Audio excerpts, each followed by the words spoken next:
All right. Hello, everybody. Welcome to a special edition of Finance Junkies. I think I'm alone here.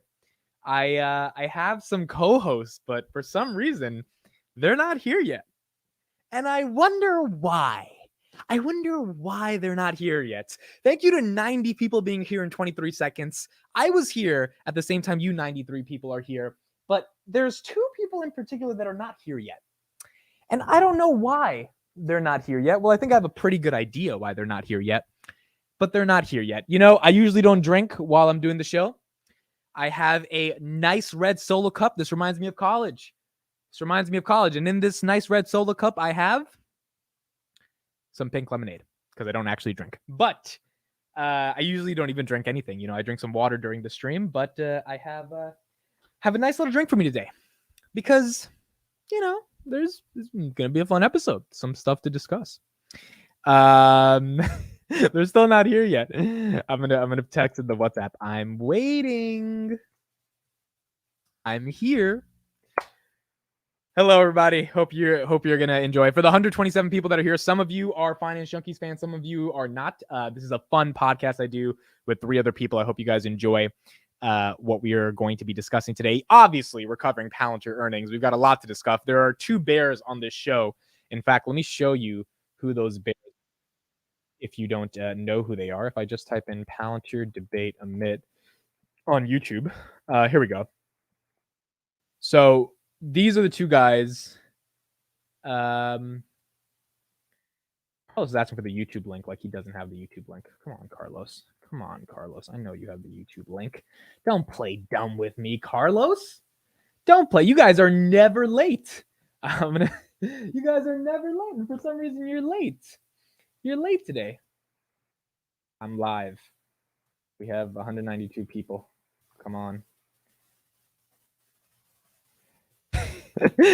He's like, come on, we gotta go. I'm here. Oh, look who's that. Someone's backstage. Before I bring them up, guys, this was the person. These are the people that I was trying to get you to see right here. Let me present my screen right here. These 2 guys that are going to come up soon. These 2, you see these 2 guys? You see these 2 mafia members right here? They are going to show up today. And let's just say we've got some stuff to talk about. Let's just say. And one of them is 2 of them. Both of them are here. There's 218 people here. This is the most we've ever had for Finance. 246, the most we ever had for Finance Junkies at 2 minutes and 55 seconds. We are 60 away from 300. You know, we have the 300 rule where we ring a bell every time we get to 300. Let's see if we can get there today. These 2 people are late out of all days today. Hello, my fellow Finance Junkies. How are you? Yo, you hear me? We hear you loud and clear. I wasn't going to come today. I wasn't going to do it. You had to come. Carlos, what the hell are you wearing? What are you doing? I'm just channeling my inner carp. That's his inner carp. In the dark. This is your inner carp. So your name is Carplos. That's what your name is. Carplos. Yes. Where's your mic? Your mic's all fucked up. Where's? Oh. Yeah, I've been drinking the short seller Palantirs all day, bathing in the waters of Lake Minnetonka. Yo, Chris told me to buy those puts. They didn't work out. That's why he won't show himself. I finally went long on the puts. Chris, man, he's gonna be a little bit late. All right, no worries.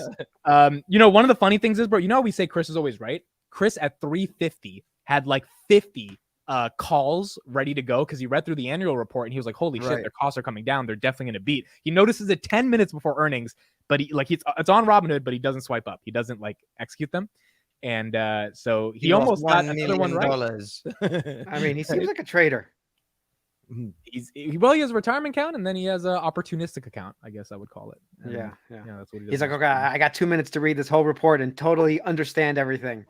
He said he's gonna be late. I bet you he's coming on with a costume. He's coming on Darth Vader. He's gonna look like Bane from Batman or some shit. All right, thank you, George. Well, thank you, George, for the $10. I came for the 300 cowbell celebration. We're 10 people away from 300. So for those that are new to the podcast, this is the Finance Junkies. Okay, we had about 1,800 people on the live stream. If you are new here to this channel, welcome. My name is Amit. When did we have 1,800 people on the live stream? 1,800 people on my live stream on Palantir. Oh, so you're saying you had 1,800 people live on your stream? We had 2,000 live at one point. On your what? Man. Yeah, we sustained. So me and Vitaly need to get the fuck out of here. Yeah, we're ruining your podcast. No. We're here. 300, ladies and gentlemen. Boom. Yeah. I'll do it again if we get to 400. I don't know if you saw that on Twitter. Yeah. I think you should just do the Michael Jackson, bro. That falsetto, when you saw that they were gap profitable, falsetto bro. I think I need to do it again for you guys because Adam kind of he messed it up because he was talking over me. But like on my side, I did it like 3 times in a row, and each side get higher and higher. I'm gonna do it again for you guys. Well, wait till Chris comes. Torture all of us at the same time. The thing is, all of these Palantir folks have been hiding out for like the last 3 months. They came out of their cocoons. They came out of the woodworks. No, they haven't been hiding. They've been watching my videos. I think Carp is talking about numbers. We're probably profitable. Okay, anyway, hold on. So the 1,800 people, some of you are probably joining for the first time. This is called Finance Junkies.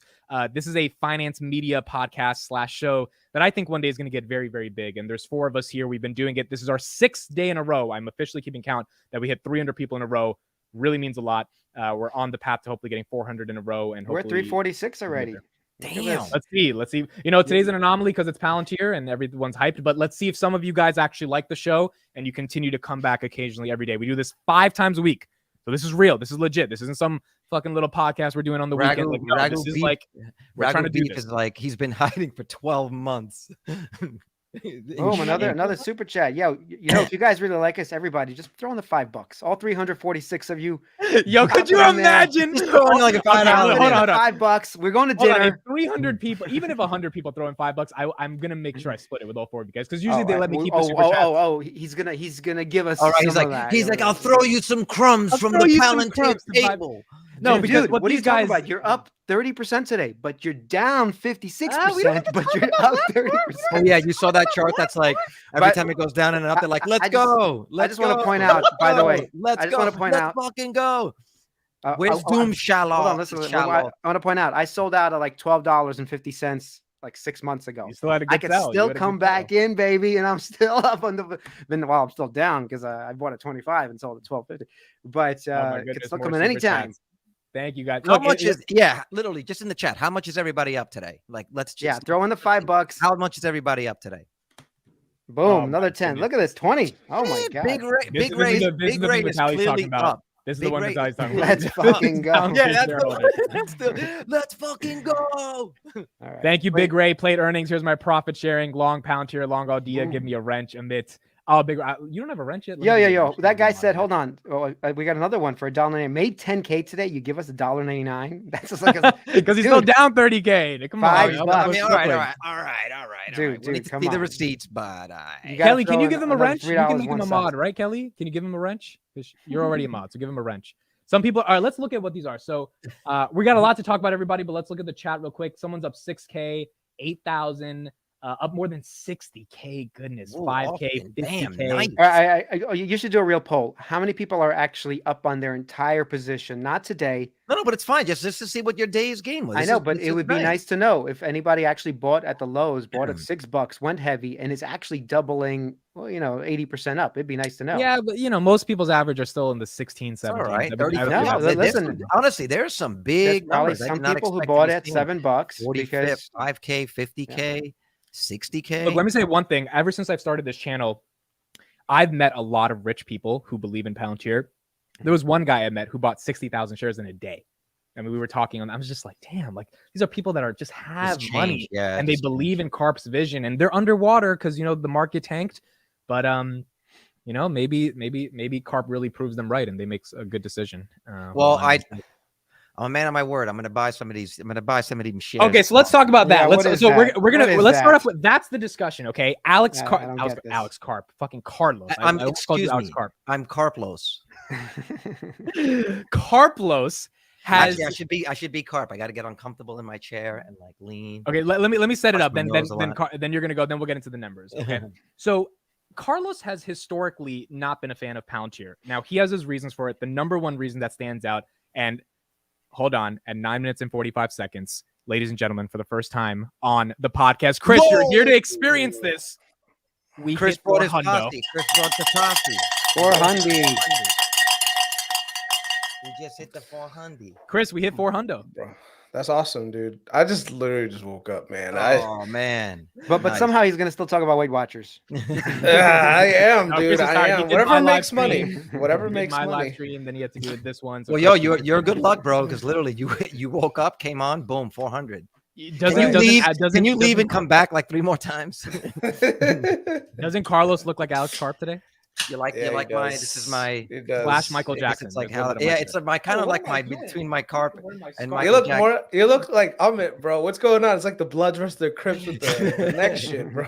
Oh yeah, it's at least Freelance of Finance is fun, man. We have like outfits. We dress up for our pods.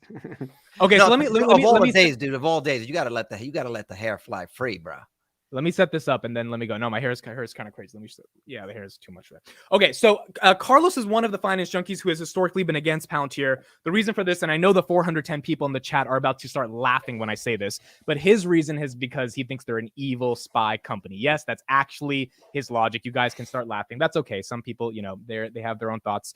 And so that's been his biggest reason. His second biggest reason has been he thinks Karp is too much of a poet, doesn't really care about numbers. He has, quote, said, I don't think Alex Karp thinks about I'm right here in the thing. You don't have to talk for me, bro. I can tell. Yeah, you're right here today. You know what I'm saying? Like, no. I don't fundamentally believe in the company. Yeah, why don't you explain it? What has been your bear case for Palantir? And then man, I'm a kid of 9/11, man. Like the security state, all of this government. Like we talked about this last Friday. You and I went in deep on this stuff. So I'm coming at it from a different perspective. Right, and I totally respect it. I respect it. But as soon as capitalism hits, he's ready to buy some shares. I'm coming at it.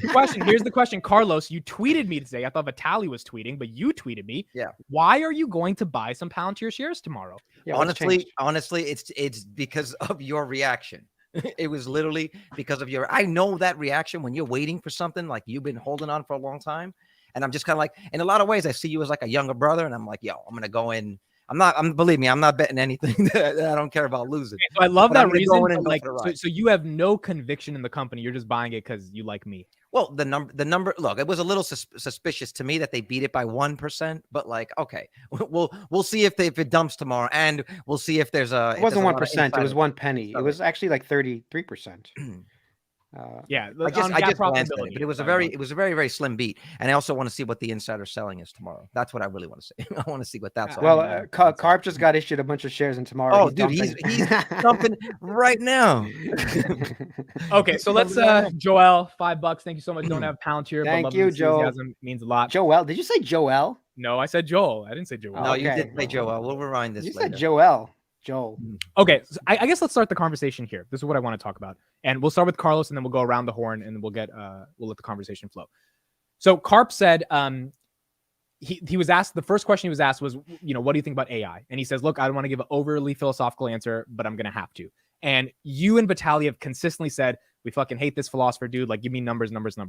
Is there anything that you guys saw today, given that the numbers were pretty good, and we'll get into the numbers, not phenomenal, but decent, that the philosophy of actually caring about AI and the integration of AI and the ethics of AI and the establishment of AI in a meaningful way that actually, governs data properly was actually the deciding factor to get them to this point where they are potentially going to start to massively grow? Do you think the philosophy has been crucial, or do you still hate the philosopher stuff? No. It's not that I hate the philosophy of it, because guys that I like a lot, we talk about Elon Musk all the time. He talks a lot about philosophy, but when it comes down to speaking to investors, he talks numbers, right? And he's very clear about the business plan. And a lot of what Palantir does is sort of shrouded in secrecy. And I don't fundamentally believe that like the mission of them is to spread democracy around the world. No, and I don't believe that. And with some of the ways that they have taken money from the capital markets and I feel like not protected the retail investors, I don't believe that this company's out there to make money. It's a bit like what we spoke about yesterday with Chris. It was like the banks being too big to fail, right? Like, banks are incentivized to just kind of do whatever they want because they know that if they are incredibly irresponsible, they'll bail them out. I'm not saying Palantir is like that, but Palantir has a safety net where the government will never, ever let that company go out of business. I am convinced Palantir will never go out of business. So I don't know that they're never going to be incredibly profitable for the retail shareholders, but I don't know that that's their number one.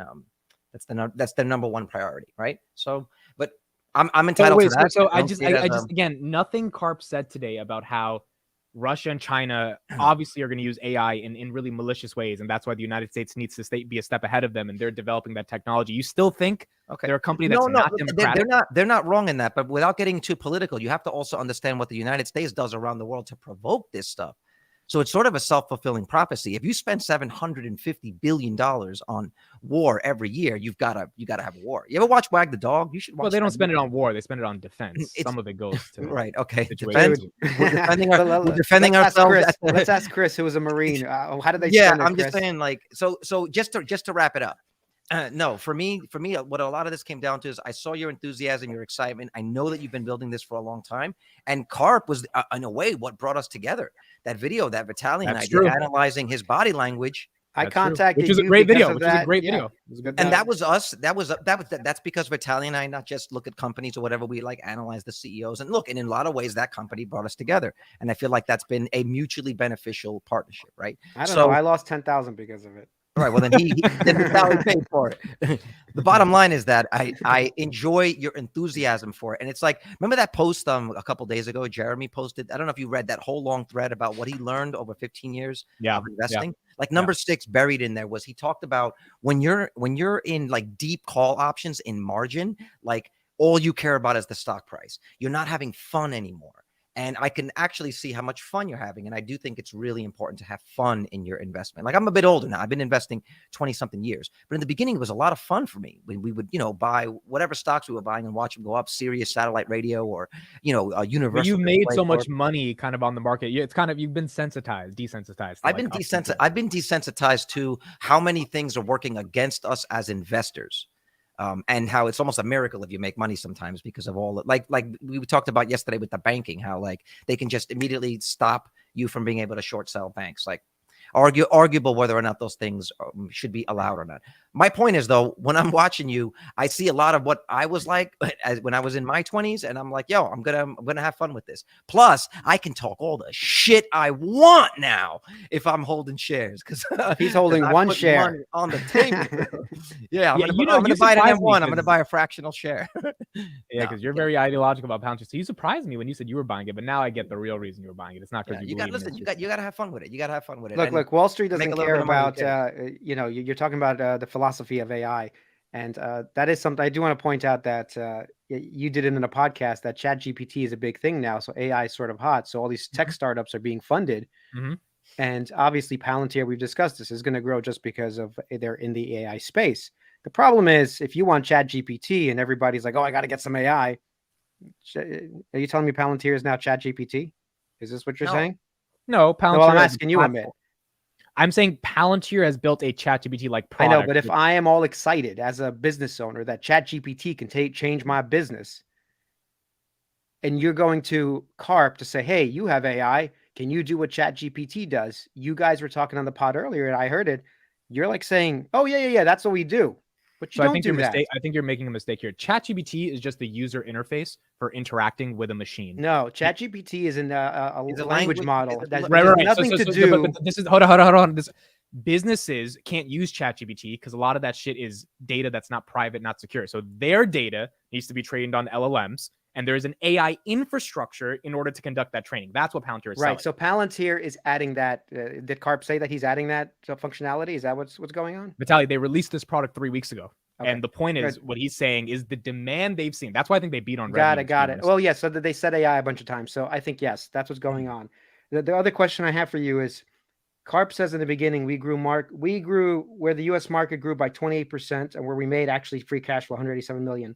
What was expected? Was it expected to grow a little bit under 28%?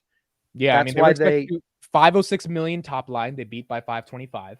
And then that 180, I think they expect like 165 or something. So they beat it by. Okay. So let me ask you this question. I think somebody posted in a Twitter thread. Also, real quick, ladies and gentlemen, first time on the podcast, we hit 500. Oh, damn. Yeah, guys, this was a milestone we were discussing. No, right? In all joking aside, that's crazy. I think I'm going full Palantir bull now. Guys, Palantir put another $5 in that pot. There we go. Okay, so let me read this by CodeStrap real quick. ChatGPT is a user interface into an LLM, which is owned by OpenAI. The model is known as the foundation model. It's one of many, some private, some open source. Palantir is saying, hey, to enterprises and governments, we are going to build you the infrastructure to allow you to train your LLMs in the most secure, private, and highly regulated ways, which is a really, I cannot stress this, it is a really hard thing to do. No, this is important. This is important, and yes, and this is why companies would go there. I agree there. Maybe CodeStrap can answer. Isn't this still a niche thing where they're building it for specific big enterprises? CodeStrap, let us know in the comments or even come on the channel right now. Isn't this a niche thing built for giant enterprises? So once again, you have a scaling problem because this is going to be built for the big companies. And once again, the smaller companies, which Chris, why don't you answer that? Go ahead. So in my opinion, I think this is one of those fundamental things that like a lot of companies right now, they work on this premise that what is my competitor doing? So everyone and their mother's scared of. By the way, CodeStrap said no 5 times in the chat. So hopefully, well, you gotta clarify that. All right. Okay, so let me finish my thing, and then so basically everyone is worried no, that's all. Yeah. All right. What everyone else might be doing. So in order, it's like a MAD, right? Mutually assured destruction. So everyone right now is looking to get into AI because they don't want to be caught left behind. I mean, they don't want to be caught left behind. So what does that mean? That means small, medium, large, whatever. Everyone is at some point going to try to get ChatGPT-like features into their business because it helps them operate operate. So instead of trying to work on, hiring a lot of analysts to basically do the same thing what ChatGPT does, which is take your data and give you an answer, because that's what the whole function is, right? It analyzes all the data, gives you an answer. So the breadth of companies right now looking to adopt tools like this is very wide. So right now, that means the whole world is what Chris just said. The demand for this product, whether you're a small business or you're an enterprise client, is going to be there. Now, the smaller guys, everyone thought that OpenAI and Google had this huge moat around it that only they could do this. And if you guys remember, like a few weeks back with the Meta guys, the Meta people, where they were actually able to train a model and everything for super cheap, just basically the AI teaching another AI and all this. The rapid advance of this stuff is actually enabling AI to be integrated at a much, much cheaper scale, a lot more scalable. And you also need a unique talent pool that company like Palantir actually has built in, right? So they when they hire, if you look at a lot of their hires, they hire some really smart people, right? They're able to pivot, especially because they're much smaller right now than like your Google or your whatever, your Microsofts. They're able to pivot rather quickly in addressing what the customer needs.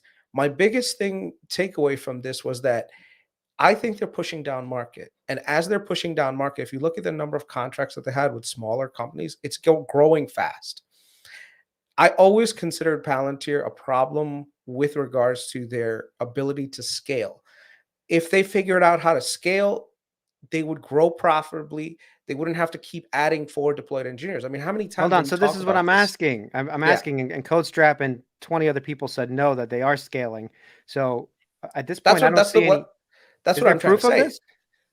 Yeah, if you Chris is saying the demand for this type of product, Vitaly, is worldwide. Hold on. The proof is in the numbers. Yeah. You're able to grow, and you're able to grow profitably. That right there is your answer. The question that you're asking right now is, hey, how are you sure that they're able to do this? And my answer to you was, if they're adding clients but they're not adding total compensation in SBC, what does that mean? If they're able to do it at a profitable level, that's another great thing, right? So if you look at like the number of smaller clients, this is one of those things that I personally like. So if you look at this right now, 64 deals of at least $1 million. That's perfect. Not everyone can afford Palantir when it's $5 million ahead or $20 million for your enterprise. But guess what? 1 million people can. The question is, how does Palantir make money if it's only $1 million, especially if it requires a forward deployed engineer, another product manager to manage that person, maybe 2 more people, blah, blah, blah. They need like a 4-person, 5-person team, and you're paying each one of those people fucking, I don't know, 400,000 plus compensation, for plus fringe benefits. You can't do it profitably. But with that being said, now you actually can. So what does that mean? Maybe you don't need 4 forward deployed engineers. Maybe you need 1.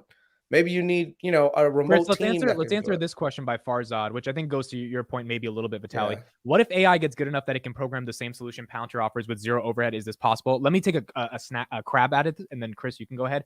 One of the misconceptions, and Dave Lee did a video on this a while ago, is he was like, well, if it's an AI play, Tesla's the best AI play in the world. I agree with that. Palantir's not an AI play because people misconstrue Palantir's a data company. There are Piction shovels play on your data, which is why they have all this controversy on can they ethically, manage the data. And like Foxglove says no, but obviously if you're a shareholder, you know what the truth is. So AI, I don't think can ever get good enough to just program a AI infrastructure, meaning yes, AI can code a bunch of things, right? Trillions of things, but Palantir builds AI infrastructure that trains the LLMs on the AI and then implements that via machine learning and the ontology and all the other stuff they do. So it's not a question of AI getting good enough to just do them. And if it does, then AI is just going to take over the world. It's more so a question of how do you implement that AI into a business to get business value and business results. And what Karp said on the call today is that the conversation he's having with clients is not what should I use this? It's how do I use this? Which is why he's being very eager about talking about demand. And I don't think he's bullshitting when he says that, because every business in the world is realizing this is like the internet in 1999. If they don't have a .com, they're out of business. And so that's where Palantir is seeing the market opportunity. There is a tipping point, right? When you reach that 5% critical mass, and then there's the cost of not doing business with them, which is what I think that's the moonshot, right? That's what you're waiting for. Correct. Absolutely. And so Vitaly, when your question goes to just like, what is the demand for this? Again, I know you don't know too much. No, I do know. And the demand is massive. Yeah, but not just demand for AI, demand for how to utilize AI within your business. And you need a platform to do that. You can't just hook up ChatGPT. Like, so for example, but also like you mentioned, like, if you want an AI play, you buy Tesla. Like Tesla's use of AI is a very fundamentally different use case. 100%. Not all AI is created equally, and it's not created for they're all sort of specialized for different tasks. 100%. And now let me give you a good example. So there's a guy who runs an advertising agency, and he was saying that he can't use ChatGPT. He runs 1,000-person creative agency, and they can't use. Why? Because they have clients. They do work for Pepsi. If Pepsi ever gets sued because the copy on their Facebook ad was written by an AI and it got the knowledge from someplace that didn't, and they just sue Pepsi for using knowledge that they didn't have access to because they didn't actually pay for the creative, they paid for ChatGPT. You're in a whole host of issues. That's I'm sorry. I work in advertising, and I've worked in advertising agencies. Well, you want to know the guy who said that? You want to know the guy who said that? Yeah, Gary Vaynerchuk, who runs one of the biggest advertising agencies in the world. He says his company can't use ChatGPT. Maybe because his clients are like, motherfucker, if you use ChatGPT and we get sued, like, no, we're paying you to make the creative, not paying you to tell someone. Now, AI eventually will help their creatives make ad copy. I think the problem is, that doesn't make any, I'm sorry, that it just doesn't make any sense. Well, let me give you a better example. Let's say you use Midjourney, right, to make a Pepsi ad. And the photo that the Midjourney ad uses is, sourced from somewhere else. And that person's like, oh, that's my photo. And then they sue Pepsi. That is why you have to actually pay a designer. The thing is, how do you prove that? How do you prove that? How do you prove that? So, for example, let me give you another example. I was on Investopedia last night. I was trying to figure out. We haven't responded to each example, but he's moving on to the next one. Yeah, right. He's like, I'm gonna hit you once. He's like, hold on, before you respond. I'm gonna your questions require another example. So, for example, I was trying to figure out yesterday. Okay, the problem with AI. Okay, can I finish my example? Then you can talk. To get into the S&P 500, I Googled, right? What are the criteria to get into the S&P 500? I found a website, Investopedia, gave me 4 criteria. I then asked ChatGPT. ChatGPT, in the exact same words of a blog of user-generated content, said the same thing. Do you see how ChatGPT took someone's blog that was getting traffic from Google, took the information, there's no advertising on that blog now, and gives me the answer? Do you see how there's an ethical problem there? Do you see how there's a problem, legal problem there? There is a problem. I agree. And as far as I'm concerned, Palantir has not solved that problem with LLMs. They haven't. You are incorrect. The reason Palantir has solved that problem is because, Vitaly, an LLM is a commodity. The data is the differentiator for the LLM. Now, Where do you get the data? You from? need the information. You need the information. Yeah. So if Google, okay, Microsoft, they have the information. So if Palantir goes to Tampa General Bay Hospital, who wants to use an LLM to make their hospital more efficient, the data that's going to differentiate the commodity is Tampa Bay General Hospital's data.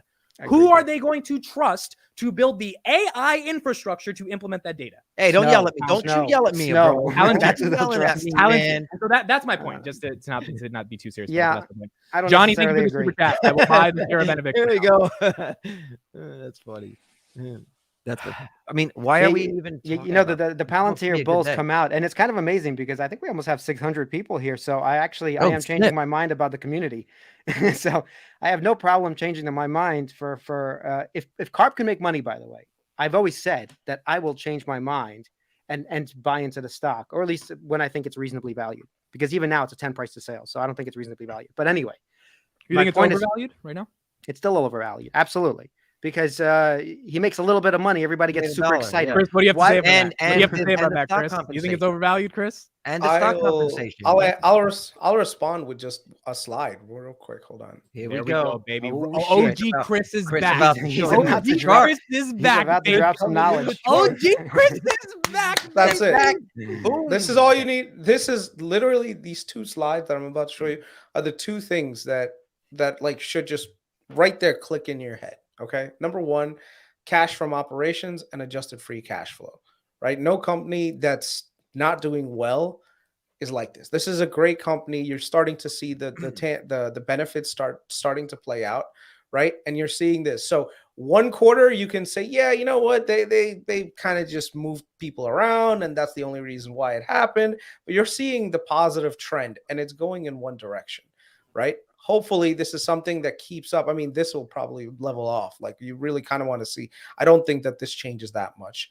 But if you see the free cash flow, this gives them the ability to actually make a lot of business moves and business decisions that they may not have had in the past. So as an example, we're going to do 800 million of free cash flow this year. Can I just ask? That's amazing. By the way, FYI, I am. All right. Listen. All right. We need to stop interrupting each other. We need to stop interrupting. If someone is saying something, give the person a chance to just stop because it's almost like, hold on. Let's all just chill, relax, let the person finish, and then you can tear that argument apart if you really want to. I think he's talking about him, man. I'm talking about all of you. Telling you pound your parents to shut the fuck. No, I'm just kidding. All right, Chris, we're gonna shut him. Go ahead. Yeah, no. I'm just saying, if you look at it right now. These are the kinds of things that you're going to see the investment analyst community look back, adjust their numbers and say, hey, wait a second, let me take a second look at this because they're actually able to generate meaningful income, right? And so it opens up the company to a lot more scrutiny from analysts. And that's what we want to see. We want to see more than 3 analysts cover the stock because that's what happens there. There's only 3 analysts that cover the stock at any given time. Are you counting a mid as one? Huh? No, I'm saying like from like the investment banks and everything else, because the other thing that I'm expecting to see is probably adjustments in price targets. If you look at the price targets on Palantir, they've been stuck at like 6, 7, 8, maybe 10 at the highest. So these are the kinds of things that you kind of want to see the business moving in the right direction, right? Valuation standpoint, we can all argue that to death, whether or not something is overvalued, undervalued. Like I personally think Snowflake is a great value company. I'm just saying, because I see there's potential growth there in the future. So I'm willing to pay a little bit extra. Vitaly, you're the same thing. I know a lot of people say, well, if you look at Enphase, look at how overvalued they are. But you're like, no, there is a risk premium that you're supposed to be okay with paying a little bit extra, especially if the business is operating a lot better. To me, I see this free cash flow number and I'm happy about it. I also see that now it's consistently happening over quarter, which is good. And now you have the CEO actually go from, we don't give a shit about shareholders. If you don't want to fucking invest with us, go somewhere else, to, hey, we care about our shareholders. We care about profitability. You see that dynamic flip that's happening? That is what I want to see. That is why I'm in the stock. Well, I'm going to be in the stock. Well, in terms of his demeanor, we've done a couple of these videos where we analyze his body language was completely different today. He was really confident today, and he also had a very don't give a fuck attitude. You know why? He went to Tim Apple's CEO school. Did he really? He probably did. I'm saying he was behaving much more like a CEO as opposed to like his neurotic, movements. No, like you know what saying. I think? Honestly, you know what I think it is? I think, look, they all come to those meetings with the full knowledge, and they also know that there's like a tip of the iceberg that they're able to share. I think he was actually really proud of what he was able to share today. You know what I'm saying? Like, I so agree with that. I think felt when you put up the numbers, you can actually talk. Yeah, you felt it. And my other question is there a hardware component to them that needs to be installed? Yes, because but it's very small. Component that keeps them from being. Yeah, they have a hardware product called SkyKit. It's like a Battlefield. So not ever going to be meaningful. So Amit, let me stop you right there. The military application stuff in terms of hardware is there, but most businesses they're either going to be migrating to their own server clusters and then having a hybrid model where they actually have some cloud resources. But Palantir is not in the business of providing hardware because hardware is low margin stuff. It's almost like you provide the hardware or you provide the cloud or you provide the hybrid stuff. We will provide you the software that layers on top of it. So they're not purely in any hybrid play. You know, outside, if you're talking about in the military context, they are, because they're actually developing products specifically for certain use cases for the military, where you have it's being done in a way that's good for business, because the way the military sometimes fucking works is that you try to sell them software, they'll tell you to go, oh yeah, bell. Yeah. I'm trying not to interrupt. Yeah. Go ahead. Yeah, good. No, it's like the military. If they don't have anything physical, they won't necessarily buy it, and they won't willing to pay for it. But if you just put that fucker in like a laptop, everyone's like, oh my God, this is the greatest thing on the planet. So Palantir is just saying, yo, fuck it. If the military wants it this way, we will build it for them this way so that they'll basically buy it. So it's a good strategy on getting these fucking boomer generals to buy shit. Okay, Chris, are you done? Go ahead. I mean, you have one job. The guy says, like, I'm not going to interrupt. I have a question that I'm going to ask you again. Hold on. We hit 606. What the fuck are all these people listening to us yapping about? Thank you, ladies and gentlemen. First time ever on the Finance Junkies podcast. 600. We literally doubled our audience turnover. Where have you guys been hiding? You guys are like the Morlocks. Guys, I think you should drop $10 now, right into that tip. Everyone, all 600 people, drop $10. Let's make you guys drop enough money for buy some pounds here tomorrow. Drop enough money. We're trying to go on a cruise. Listen to me. Drop enough money for a plane ticket. I'm going to go to New Jersey and strangle him with that freaking. I'm going to fly from LA to New York and strangle him with that. What I'm going to do is I'm gonna like batter Carlos in the back. Oh yeah. Smash that like button. Yeah, why don't you smash the like button like Amit's threatening me on live TV? Like, why don't you buy? I have witnesses. Get it. All right. No, man. I have a question because we do this with other stocks. Now that we got profitable, we're all happy. Tell me a headline that will come out in 5 years. I got it. That's like, oh man. Okay, so this is not a headline, but this will be what happens. No. I want a headline. Okay, give me a headline. Just take a look at this is what I think what will happen in regards to the AI space, which will be multiple headlines. Here you go. Yeah, I'm going to imitate him. Our strategy on AI is to just take the whole market. We have no pricing strategy. We're going to create a lot of value. We're going to get hundreds of customers, and we will price it as we go. One of the things we've seen over and over again is when you're ahead of the market, you need to take territory. So the headline's going to be when there's new business to capture via AI, Palantir plans to get the whole damn thing. And maybe they're one of 5, 10 companies, but that's a lot of money, man. This is a multi-trillion-dollar market. And so, Carlos, I don't know what the headline is, but I think it's going to be a lot. That's not a headline. That's not a headline. Like a headline is Tesla releases FSD version 13 robo-taxi network launches. Well, I think we already had a headline. I think we had a headline. Palantir's helping. We have no. No. I think you said the headline. If it's clear, like for example, they compete with OpenAI. If that is something that they do, and they can incorporate people's data, that is a real headline. So if they can take the NHS or whatever, and you could talk to that bot and have a real conversation with a doctor at that facility, that's a real thing. So if that happens, I see the bull case. But yeah, I guess when is this happening? Well, I mean, happened already.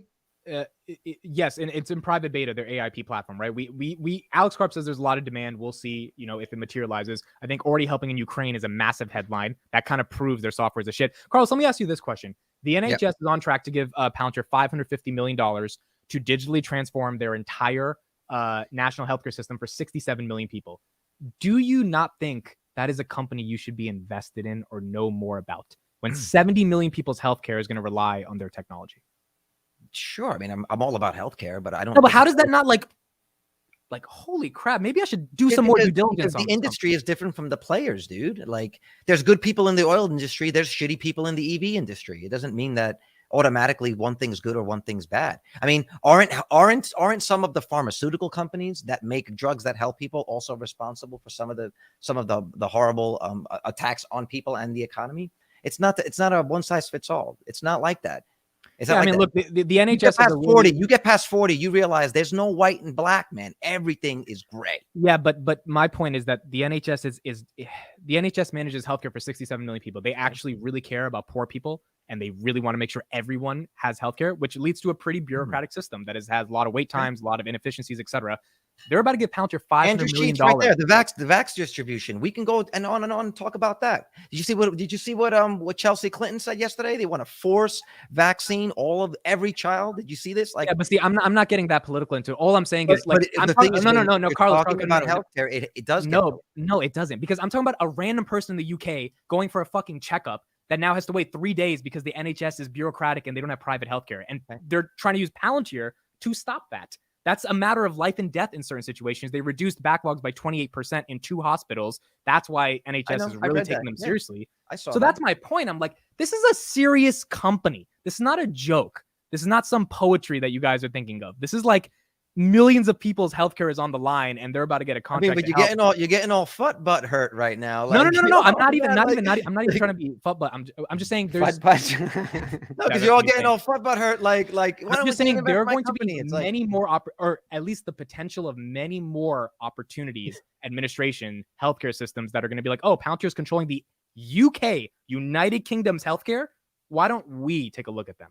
I mean, like, that to me is a no-brainer. That, like, you got to at least think from that perspective at this valuation that's going to happen over the next 5-10 years when you're looking for headlines. Okay. And to me, if that happens, then there's a run-up. There's an S-curve. There's a massive opportunity. Yeah. You might think that we're against Palantir, like, meaning, like, I already told you, I'm not against Palantir, but I still don't think after this second quarter of GAAP profitability that I'm going to be running out and buying them. But if they continue doing this, yes, it becomes much more interesting. But by the way, I did not buy Enphase when, like, some of these other people like Johnny and Sonny Coates, when Enphase was not profitable. Dollars in single digits. No, but they bought it when it wasn't profitable. It was just like a theory that this was going to work. I wasn't rushing into those stocks. So they did make their 100Xs, I agree. But I got in when it was already a profitable company, and it just crashed from 60 to 20. And it was already starting to be very profitable. And I got in and still got my 20X. So my point is that it happens. I don't need to rush into any sort of particular play. I can wait for it to play out for a year or two, and then I might miss some of this upside that you're talking about. But then I am also protecting my money. And when you're our age, by the way, when you're older, you're actually concerned with protecting your money too. It's not all about the 10Xs. That's fair. That is super fair. To me, it's right now this just goes back to when I did sell, the business did not look like it was on the up and up. All right. It looked like they were moderating their growth and they were richly valued at the time. So I made a strategic decision. Hey, you know what? I'm always going to keep my eye on Palantir. It's a company that's always interested me. Right. But the business numbers didn't make sense to me at the time. And especially considering that there were other really high quality names on sale at the time, it was like, what am I doing here? I'm missing on the opportunity cost by not being elsewhere. So I made the decision, hey, let me jump over there real quick. And you guys see, I've made good money on some of my other investments. But I'm starting to see now there is a turnaround at Palantir in terms of their profitability, their revenue growth, the total market that they're able to address, some of the challenges that they had, they're starting to go down. So now I have a bigger war chest to go after these guys if I really wanted to. Now, that doesn't mean that I'm going to FOMO in and tomorrow morning buy a shit ton of shares. I am going to use a prudent strategy of, number one, dollar cost averaging in slowly. I don't see the S curve where everyone is just automatically, like, tomorrow morning going to be calling Alex Karp and saying, hey, I need you guys here Monday morning and get you guys in the door and let's start doing it. It's just a nice, slow trudge up. The best example that I could give to anyone is look at Salesforce, look at their growth trajectory where you have nice, long, consistent growth for a long period of time, and you'll do very well financially, because the way that things work, it's like compounding. Like if you're able to meaningfully grow 20% year over year for like 10 years, dude, you're in chilling way bigger. Yeah. And especially now, because what happens is as your business scales, the number of employees that you're adding is not that many.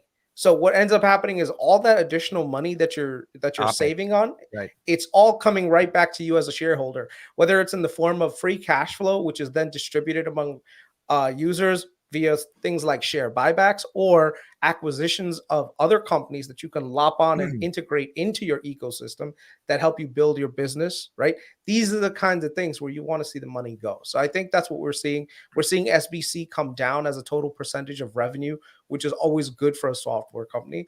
And yeah, they're heading in the right direction. The only thing that I would caution everyone is, don't expect this company to be $20 by next Tuesday and go all in on call options that are so near term because you think that this is just going to ride up.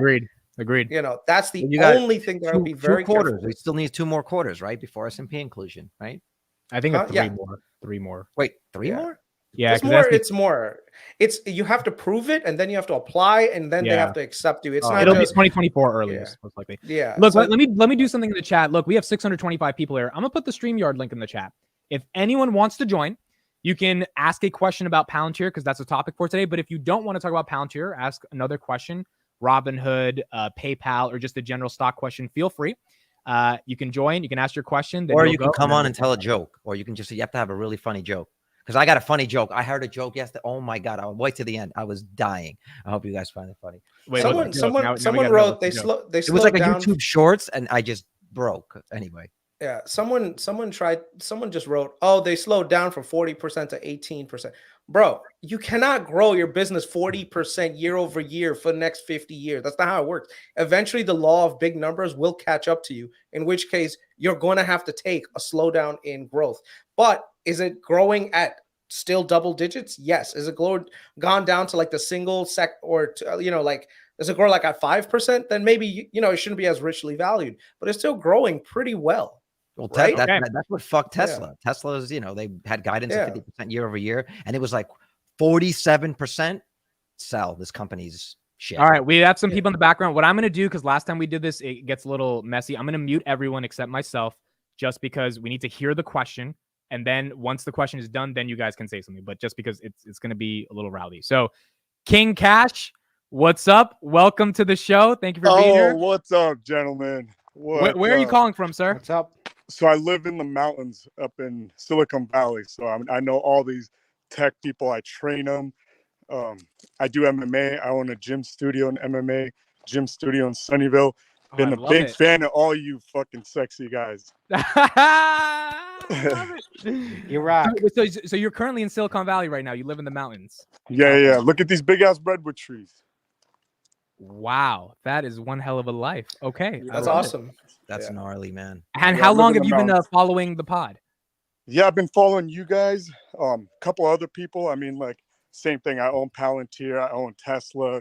All that stuff. But I gotta ask you guys about Rivian. I know you guys always like talk crap about it. I love it.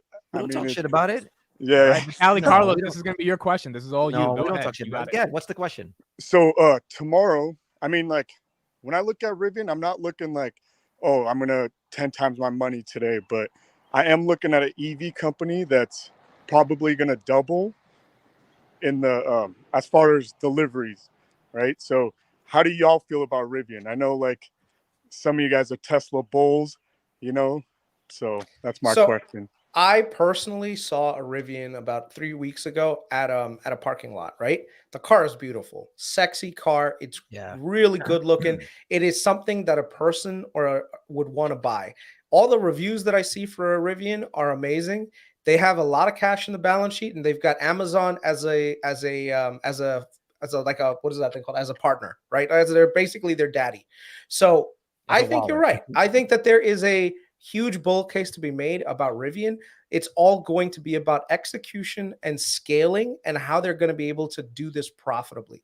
The one thing that Rivian has that the other big automakers don't have is that they don't have the legacy costs associated with all the shit that they've built up over time. They don't have contracts with unions that stretch back 20 years. They don't have pension obligations. They don't have tooling contracts. So they don't have all the fucking debt. If you look at all these other auto manufacturers, they all have debt.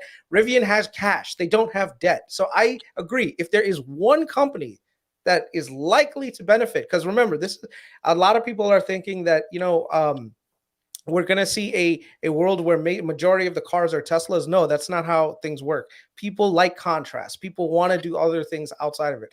Rivian, if there was one company that I would bet on outside of Tesla for a huge level of growth in the EV sector, it would be Rivian. They have, like I said, they have the cash flow. Move on, Chris, they have the understanding. Just one thing. Let me finish because he was nice enough to come on. So let me just finish. No, I'm going to let Carlos and Vitaly yeah, give it. I think if you are really into Rivian, this is not a bad time to buy. And especially once their plant in Georgia opens up. I live in Georgia. Once it opens up, that is going to be your moment of S-curviness, where if the numbers make a lot of sense, it's not gonna like shoot to the moon. You don't mute him enough. Well. I gotta tell you mute me way more than this guy. And this guy, guys, we all got to limit it to like 2 minutes each. Chris, we just don't have that much time. Go ahead, Vitaly, Carlos. Do you agree with Chris?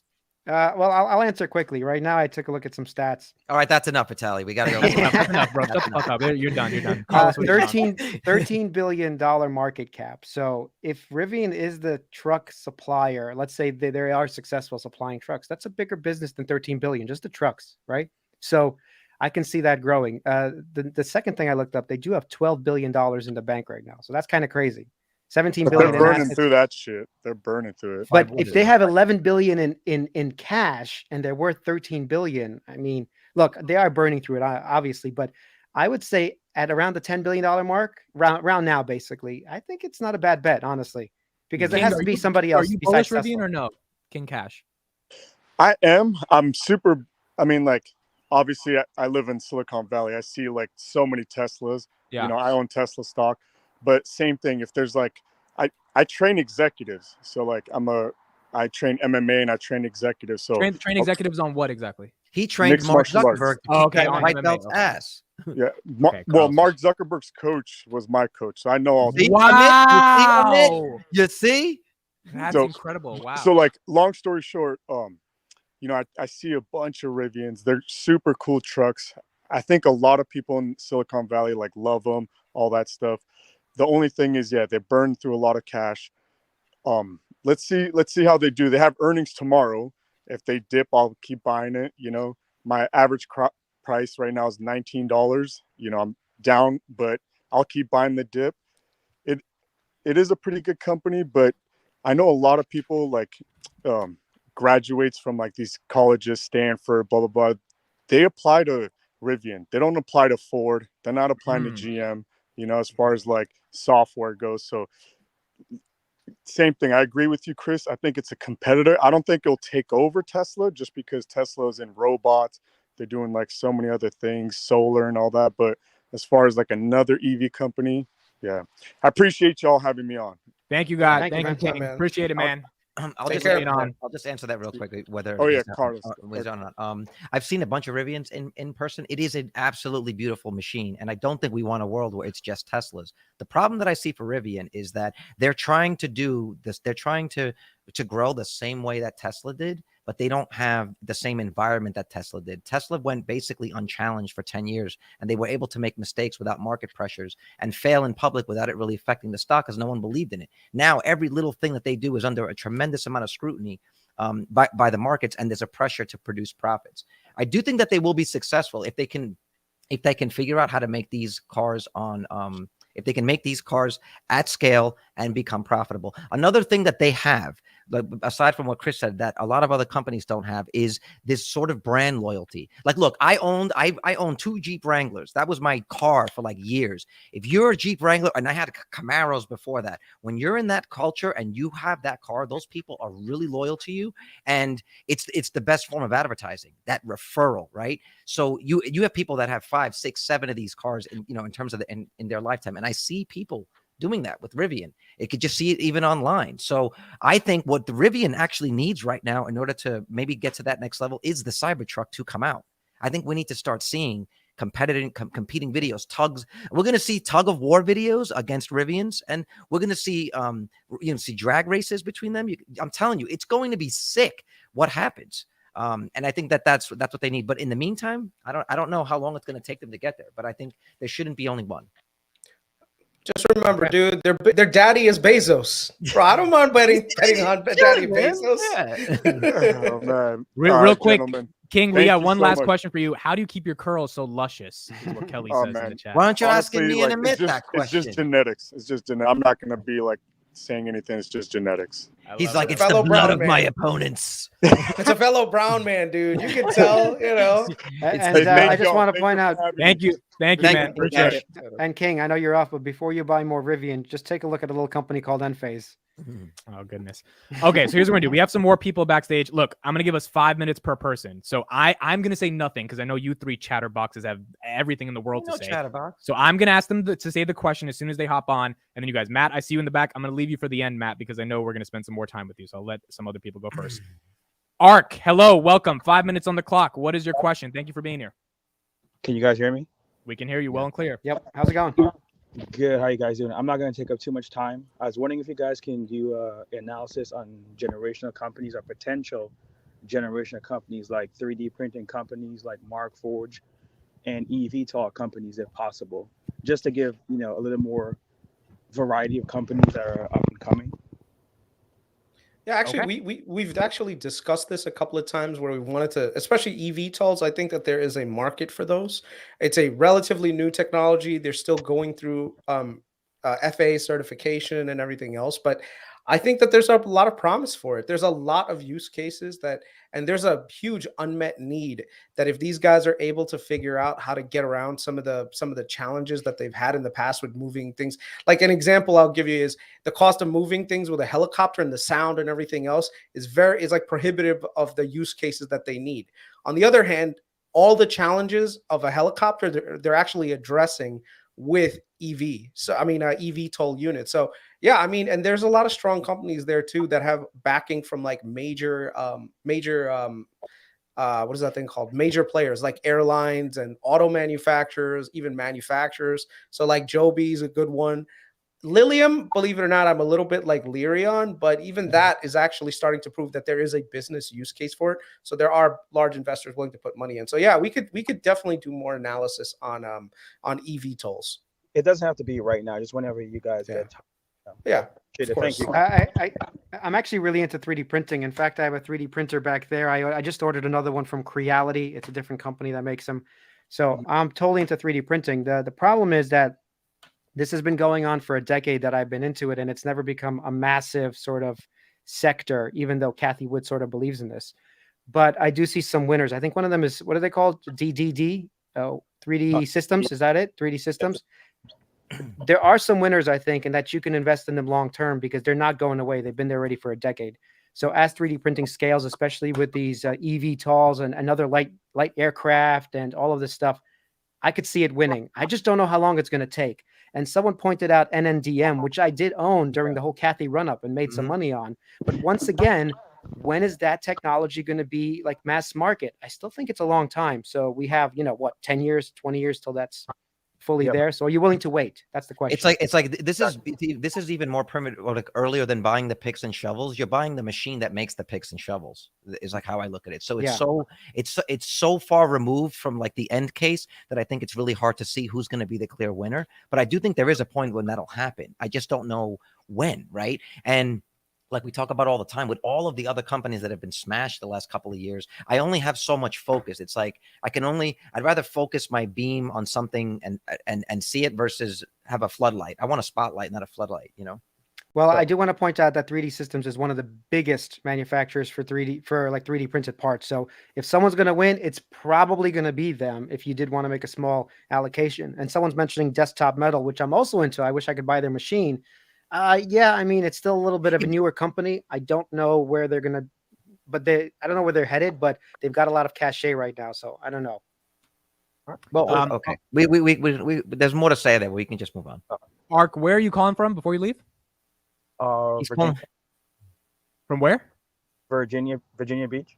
Virginia Beach. Okay. Awesome. And how long have you been? Have you been? Say that like you say that you sound like a fugitive right now. Are you actually hiding from the authorities? Or how long have you known about the show? Drop a pin. Drop a pin. It's from the beginning, actually. Really? So we started like in November. You've been there since then? Yep. Just watching and learning. Okay. Nice. I love it, man. Thank you so much. I appreciate it. Yeah. We'll see you on another time. Thank you. All right. Boom. We got that at 4 minutes and 10 Where you seconds. from? Mom's basement says Ranger the dog. Bro, if someone asked me that question I didn't want to answer, I'd be like, Uzbekistan. That's where I'm at right now. Just, like, Uzbekistan. My goodness. Oh, we got all right. First guy who ever joined, Troy. What's up, baby? How are you? I'm coming correct this time. Real quick question. Government shutdown by the Republicans, refusing to expand the debt limit. Palantir being a lot of government contracts. How does this affect Palantir stock in the future? It does. Can I just go first? Nothing at all? They're not shutting the government down. They're not Yeah. shutting They it They're down. not shutting It's the literally government threatening it. down. You don't think the Republicans will do it?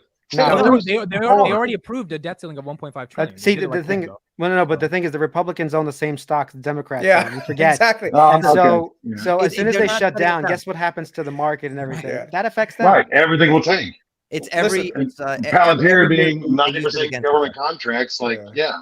yeah. It's like instead of mutually assured destruction, it's mutually assured fundraising. Okay, this is Yeah. what they use to fundraise. Carlos, put the glasses back on. You look high as hell. You guys think this is weed? He doesn't even look that high. He doesn't look that high. No, Then you those my eyes are friend, have never particularly been high. slanted. You do look cooler with the glasses. I'll say that. So I know. Yeah, like some well people then. were I gotta get commenting, the glasses I that feel like a Carlos has. mixture of That was carpet. the So funniest thing government on the shutdown, comment. we're not worried about it. No No, issues. no, That no, doesn't no. affect us at all. No, No, you're they'll- good. They'll take it to the very, very end, and then Your biggest issue is carp. Don't worry about it. This is Yeah, all no, just but- no, but to performative your theater. Yeah. eventually, yes, it is political theater, but eventually you can't just keep increasing the debt. I mean, imagine in your household, right? You keep running out of debt, so you get another credit card, and you use that one to pay the other one. Then you run out of that, and you get another credit card. Eventually, what happens? Yeah, I can cut up a credit card though. You can't cut up a credit card, but you can't get rid of the debt, and it's not like the U.S. can This claim is a bankruptcy. complicated thing. This, But I can this is a stop very it from complicated thing. increasing. No, you can't because we live in a fiat monetary Yeah. system where debt has to Look, be created. in order Bitcoin to- solved this. It's very simple. No. Hold on. I'm not saying that. Debt Okay. has to be created. New debt has to be created to pay for Every the old debt. right, every No, dollar. I mean, we're There is debt-based no exit. society. It's The our new exit goal. is the exit Yeah. is the end of civilization as we know it. That's the end. That's the exit. But what's the end point? There isn't. We're going to be long dead before it. No. Yeah. Okay. So our children will have $3 billion of debt Trillion. per. Yeah. Trillion. No, but by Quadrillion. then, a gallon of milk is going to be 74,000. But again, as somebody's trying to like do for their children and increase, you know No, what I mean? your children are fucked. All of our children are fucked, but that's okay because Oh, that's their that's problem. They'll do it. no, so that's depressing. no. Look. Hopefully, we'll figure out some common sense regulations and get spending down. That's what's really going to solve this. If we can No. cut down spending, but I don't know if we ever do. But that's not going to happen. Troy, just remember, we're not the only ones creating debt. Like everyone else on the planet, they're also freaking creating debt too. Yep. So whenever anyone says to me, "Well, look at the U.S., they're going into so much debt," bro, look at the GDP to debt ratio for most of these developed countries. They're nowhere. Believe it or not, we're actually not that bad compared to like Japan. Japan's like 200% GDP. Right. So don't I wouldn't worry about that so much. Right, like what happens to China over the next 10 years? Is the Well, no, forget population- it. Read the creature of Jekyll Island. I recommend everybody take a look at how this fiat I'm money a system Georgia works. boy, so that's partial. Yeah. Yeah, well, Can read you that also book, and switch- you'll understand that Kristen? the debt will never end. It'll keep increasing, and that's just the way it's going to be. And it's okay because inflation helps us if you buy real estate and assets. There you go. That's So keep investing no matter what. Absolutely, 100%. I mean, what's Okay. what's the alternative? What are you going to do with your money? Yeah. You're going to put it under the Buying mattress? property. Yes, yes. That's that's an an investment. It's an investment. All right, we got to move on. Troy, thank you Thank you, again. guys. Love you. Time. Later. See you next time. Appreciate it, man. Great question. Sunglasses go back. He made All me right, take off so two sunglasses. things. Sorry about Number that. one, I just want to tell people, I got to tell the SoFi podcast, not the Palantir podcast. I've started wearing a watch that does not tell the time because the time is always now. Okay, just wanted to let everybody know that. Second of all, and he's his comedy show. When are you going on? When's your comedy tour starting? I'm touring the entire world. Yeah. Second of all, we have someone backstage, okay? And this is a guy who has been commenting on my videos, I think, for at least almost a year and a half now. And if he is actually the guy who I think he is based on his username, I am so freaking excited to talk to him. He's getting a PhD. He's like a really smart dude. And he's just been part of this Palantir community for a long time. Also a stock guy. I'm so happy to finally put a picture to who he is. Crossroads. What's up, baby? Oh, hey guys. Yep. What's up, Crossroads? Yep, Crossroads, tell me if I'm wrong. You've been commenting on my videos for at least a year and a half now. Right. Say something only Crossroads would know. I'll say one thing. Getting a PhD doesn't make me very smart. I know some of the other guys are brilliant, but man, it can be a really dumb thing too. It's an opportunity cost. But yeah, I've been watching your videos since before you had 1K subscribers. So yeah, that's why I'm so happy you jumped on, man. If anyone is in the chat who's actually been there for so long, it's so great to. You're one of Amit's first bag holders. yeah, exactly. Man, the bags are a little bit less deep right now, so it's a great fill in one of these days. We don't get to celebrate too much as Palantir bag holders, but we had a lot of Palantirs over the years. I said on Twitter, outside of Tesla, I think Palantir is the best stock community on the planet. There's better opportunities in the stock short term, but it's the best community because there's people like you that started watching a year and a half ago that are here today. And it means the world to me so much. So thank you. Have you been watching Finance Junkies a little bit here and there as well? Yeah, actually, I'd seen an in-phase earnings call a long time ago. I think even before they interviewed you. And, there's like 12 people watching it or whatever. I'm like, these guys are pretty knowledgeable. I hadn't heard of in-phase at all at that point. And, I've been doing some DD, and it's a great company. I'm really excited it's falling. So hoping to get a piece of that. I've got some Tesla now. You are a smart man, Crossroads. Well, I've got a lot of Palantir too, so you might want to take that back. But just DCA. You are a semi-smart man, Crossroads. Semi, yeah. Before your question, can you explain the name Crossroads? Why is it Crossroads? Well, I taught a Sunday school class at the church that we were at in Virginia, and it did really well. And did some during COVID, it was mostly older people, so we had to do that through YouTube. And that was the YouTube name of the class, just so everybody could find it. So I was just I'm just going to keep that. So we're in Texas now. We're not with them anymore, but I'm like, it's a cool name, easy to remember, easy to say. So yeah. Crossroads. For some reason, I thought you were in the UK. No. Have you ever lived in the UK? I've been there, but it was only on a trip. I've lived in 6 different states now. We're in Texas right now, so it's pretty good down here. Nice. Pretty hot. All right, what's your question? Yeah, my question is when we're looking at small cap valuation. I know that interest rates are really hard on that environment on a lot of these guys because they're just not profitable. But the valuation compared to large cap, especially FANG stocks, I don't think that it's going to do anything in the short term. But you guys know, except for Amit, more about the market than I do. And so at what point do you think that a small cap rotation might begin to happen? What are you looking for? And are there companies other than DNA? Please don't tell me DNA because I don't like that one at all. Sorry, Amit. I sold out of them, so you're good. Oh, okay, good for you. But are there small cap companies you got your eye on that you're waiting for that time when you start seeing the rotation and you're going to jump in? I just want to translate the question. He's asking, when do shit stonks go up? No, I mean, they're not all shit, but yeah. Which altcoin is going to 10x? Which altcoin are you guys picking? All right. Oh, Vitaly, you were actually going to say them. She picked one, by the way, which is Enovix. So I did have a reasonable position. It's a battery company, if you've been following us, that we think it has an opportunity to do well. But I also think we have to wait a year or two for those kinds of companies to do well. So some of my biggest winners this year have been small cap companies. A lot of people ignore the small and medium cap companies, but as long as they're executing very well and they provide a service, I would just remind people that being a small cap company gives you such a big advantage because you're almost like a small ship and you can maneuver around the bigger ships. If you're trying to think of a super carrier, right? It takes a lot of effort to move around and it's not a very nimble thing. Small cap companies, they're able to just retool themselves on a dime based on the needs of the market, right? So if you look at a company, you're just find yourself a company and multiple companies that have some level of economic moat, but then they're also very well run. They're generating cash flow. They're growing really fast, right? And they have the ability to generate cash flow so that they don't have to go into the market. One of the biggest problems with companies in the small cap space is as the cost of capital goes up, their chances of survival goes down materially. But if they're free cash flow positive, that just means that it gives them more ability to not have to rely on the capital markets or the debt markets to finance their operations. So I would say if you're going to invest in small and medium companies, find ones that are generating free cash flow, right? Not necessarily net income, but free cash flow. They don't need to be profitable. They just need the money. Right. So there's a huge difference between net income positive and also operating cash flow positive, because being operating cash flow positive gives you the ability to generate net income in the future. But if you're burning through your cash, that is bad, because eventually that means that you're going to run out of cash. You're going to have to go into the debt markets, where the debt markets, like these bankers, are just going to give you fucking terms that'll rape you and destroy your business. You don't want to go that route.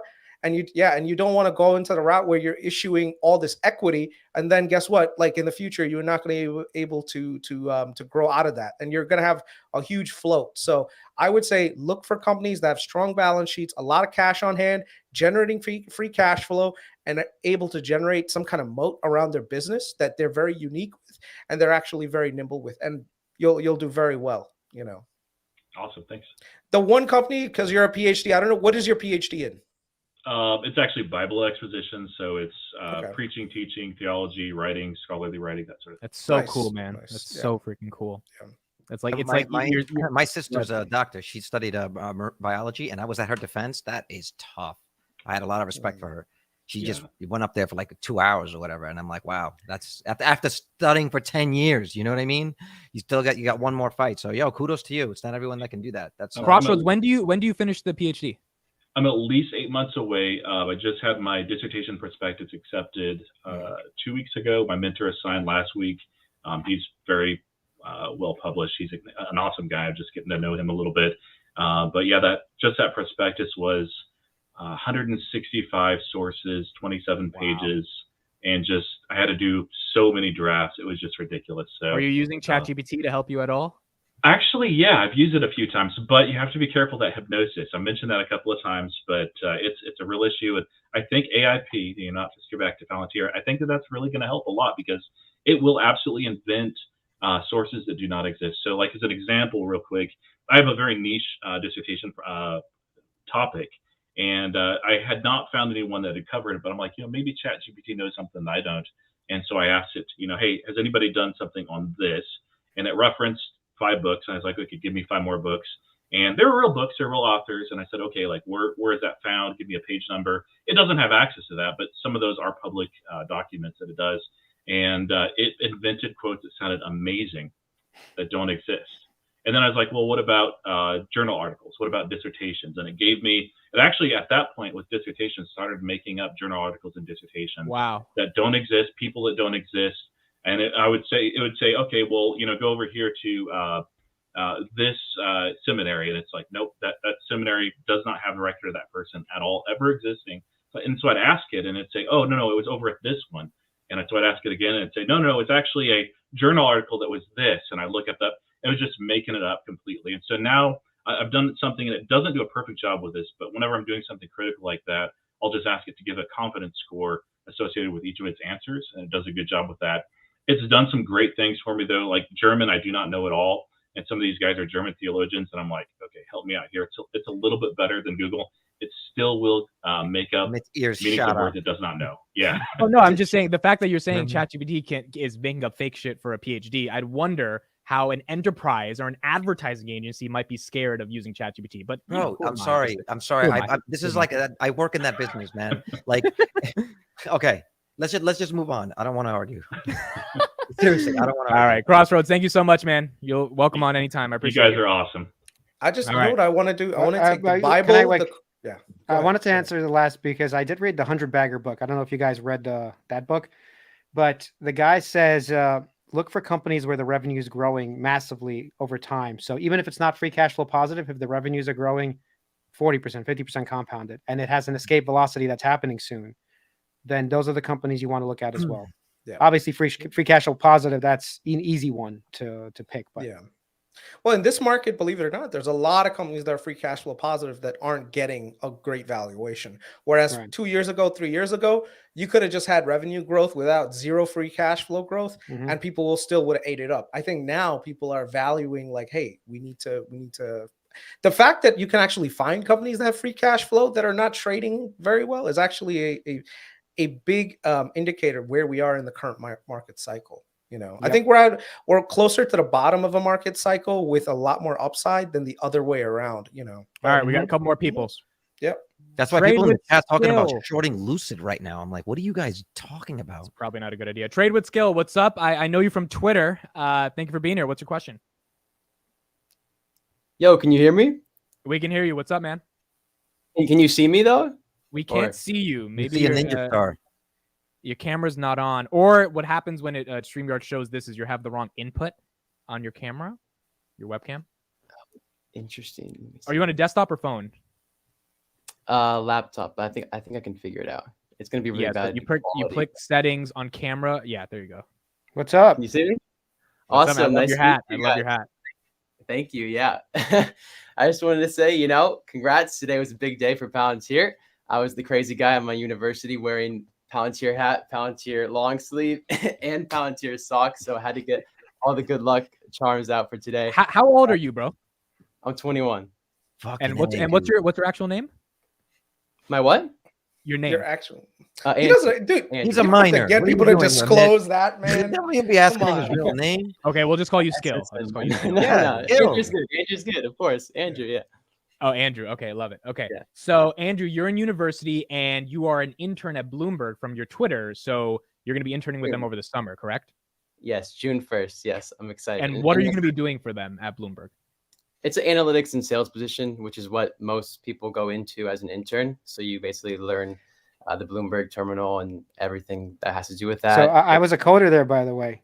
Hey, Vitaly, no one gives a shit. Wow. No, I'm just kidding. Yeah, that was. Looks This like- guy's looks so like- mean to the co-host, by the way. It's ridiculous. Looks like we found our Trojan horse to get Palantir into Bloomberg. That's what we need right now, bro. Andrew posts a bunch of updates of Bloomberg on the terminal there because he has access to it. So that's great. He's Yeah, gonna we get some free have the food. terminal actually at my university, so I'm in there all the time, and I had the news feed up when the earnings came out. It was fun, and I had your stream as well on too. It was cool. I love it. I need to be like CNBC. You know, they just have CNBC in the background. I just need to be like that for people. That's what I gotta be. Exactly. Yeah, then we gotta make inverse submit. All right, what's your question?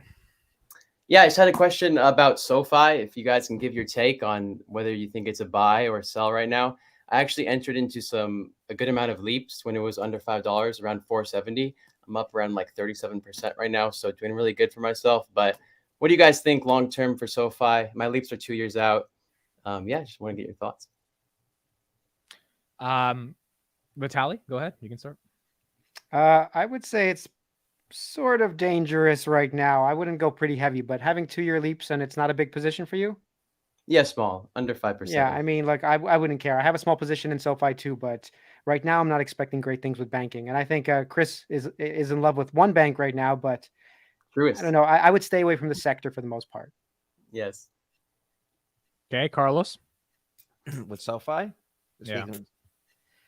Again, it's like what's more likely that it's going to go to the moon or the sector's going to get hit in the environment that we're in right now. You're up 37%. I'm not going to tell you what to do, but maybe you take a little off the top or take your initial investment out. I don't know. But if it's a small allocation and you just want to see, you're 21, which is great because you can play with things. All I would say is this: whatever happens with that position, I want you to predict what's going to happen and then see how it plays out and learn from it.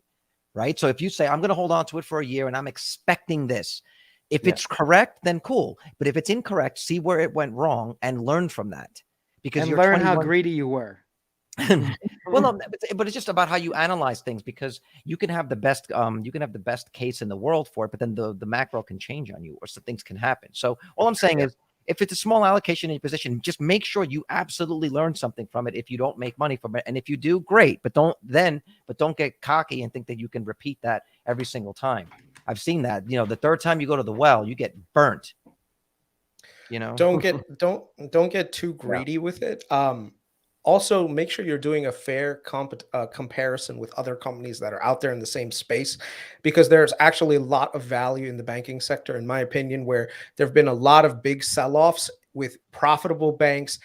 You know, if you really look historically, banks do pretty well during inflation, because essentially what you're doing is as money goes up, as inflation goes up, interest rates go up, you're going to actually be able to generate more cash flow. You're able to generate more business, right? So in my opinion, SoFi is a good company. It's very well run, but I think that there's other opportunities out there. Of course, you guys know I'm a Truist bull right now. I think that they've taken an unfair beating. So if I was in your shoes, I would take some off the top in SoFi and I put it into Truist, maybe Truist Leaps, because that is how undervalued Truist really is. But that's just me. Vitaly, you're shaking your head. You don't like Truist? Don't do that. Don't do that. All right. Well, I think all of banking is not worth investing in unless you're starting a dividend portfolio. If you are, then you should take a look at GPM. But again, I mean, I don't know how long you've been investing, but I have seen that I feel like we are at the verge of a switch from growth to value. I think no matter what growth company, you don't want to be in it right now. What do these people with a lot of money do for the summer? They go away. They don't want to think about their money. So they're going to put it in high market cap companies that are relatively stable, and get out of these growth stocks until Labor Day. I mean, it's not always about fundamentals. These guys want to take a break too. This is what I think and what I've seen. And so the banking sector is usually what absorbs those inflows. And then you start to see a return to growth at the end of the year. This is the best time to just apply one thing. When others are fearful, be greedy, right? Mm-hmm. Guess what? There's peak pessimism in banks right now. Yeah. Look at the numbers, look at the profits, see where they are, and then make a decision after that, right? So everyone always quotes Warren Buffett, oh, be greedy when others are fearful, and then they're fucking buying like a company that's barely making any money. And then you look at a real time when companies are making money and their stocks have sold off 30-40% unjustly. That is the time to be, greedy. So right now, in my opinion, I know a lot of people are like, oh, banks are boomers. And I'm like, if you guys really think that, yeah. I don't know what Andrew, to tell you. do you enjoy like analyzing stocks on the side? Do you love that? Yeah, for sure. Okay. I mean, I've been investing in trading for like 3 years now. That's and amazing. I really got into it during the COVID hype. So I lucked out. So I know you're in school. I know you have homework. If I give you an assignment, would you take it seriously? Yeah, of course. Okay. By next Monday, I want you to give me a 1-pager on the bull case on TFC, because I think if you know, and I'm going to show it to Chris privately, just to Chris. And me and Chris and Carlos spent 3 hours on Saturday night doing some DD on this. If your numbers and what you get from their 10K and their balance sheet and their shit matches up with what Chris showed me and Carlos, you have a bright future ahead of you, because he's going to buy you a cowbell of your very own, and you can lose all of your friends. Because Chris knows how to do his DD, and if you have done similar to DD, that's going to be really impressive for a 21-year-old. I'll give you one. TFC. Oh, I actually have a question for you, because I started investing around the same age that you did. Do you have a group of friends that that also invest, or are you like the lone person in your group of friends that invests? So when I started really getting into it in COVID, it was just me. Yeah. And then when I started making a lot of money, because it was honestly easy to make money in that time. Yeah. My brother got into it because I was, showing him what I was doing, and then it basically became me and my brother doing this thing. Yeah. You love it. I've gotten my friends into it, but it's usually just me, like doing the hardcore investing, trading, researching companies, stuff like that. But yeah, it's cool. The reason I say that is because I also had like one other person or two other people, and then everyone else in your life. It's awesome that you have that, because it's almost like a gym buddy. You'll go to the gym more if you have somebody that you do it with, right? But don't get discouraged in times when it kind of feels lonely and bored. Just stick with it, because it really is the best thing. Like, dude, the one thing we might have money, but we don't have your time. We don't have your time frame. So we have to. Amit, don't shake your head. You're 25 no, years old. I'm yeah, man. What the fuck? Put yourself on the bottom and put Chris up on top. That's accurate. I knew you would say something when I'm shaking my head. Me and Chris and Vitaly. It's so funny because I gave him an assignment as if I'm like some guru, like 50-year-old, and I'm just by the way, I'm basically your age, close to right. He's like, make me a TikTok video of your. If you want to listen to anybody on the bottom, don't listen to. Everybody on top, listen to. Okay, but no. Andrew, I really want that 1-pager next Monday, just for fun, right? I just want to see if you can do the DD, and we'll look at it. I would love to. I do have finals next week, but I will make time. You don't care about investing. You say you care about finals more than stocks. That's what you're telling me. No. So you could do it in 2 weeks, dude. Do it in 2 weeks. Pass your finals. 2 weeks. Yeah. All right, man. I have one question to ask you because you're young. This is important. Yes. When me and Carlos were young, I'm gonna come and strangle you. Yeah, no. When me and Carlos were young, the companies, if we just invested in Apple, Microsoft, Google, if we just did that, we'd be done. We would have just bought the monopolies of the time. You should think about more of it like this way. What are the monopolies? That's fine. That's fine. Whatever you think the monopolies, the 5 to 10 monopolies are. Even if you dollar cost average into all 5 or all 10 of them, you only need 1 or 2 of them to win. Wait a minute. There's a caveat there because when we were buying Apple, it was not a monopoly yet. That is true. I was buying Apple. Apple right now is not a good buy. I don't know. 2006. No.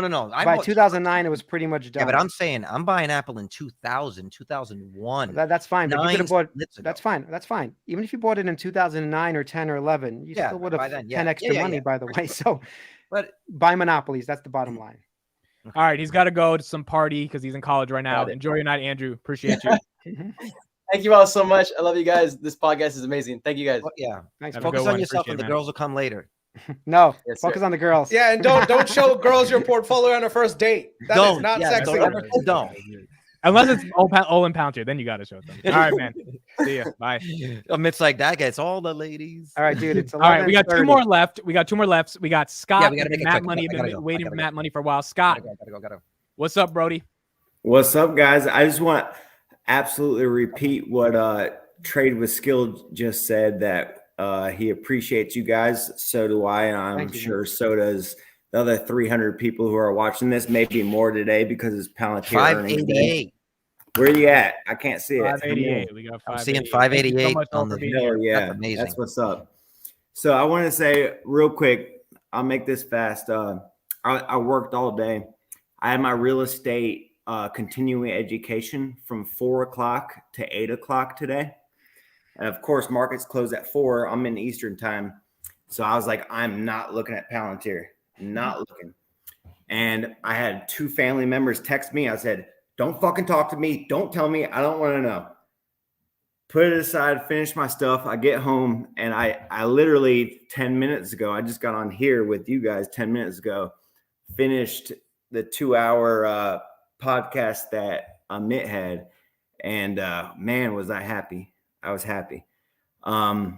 And I want to say it's an honor to be on here with you guys because, like I said, I mean, y'all are awesome. I enjoy watching y'all every night.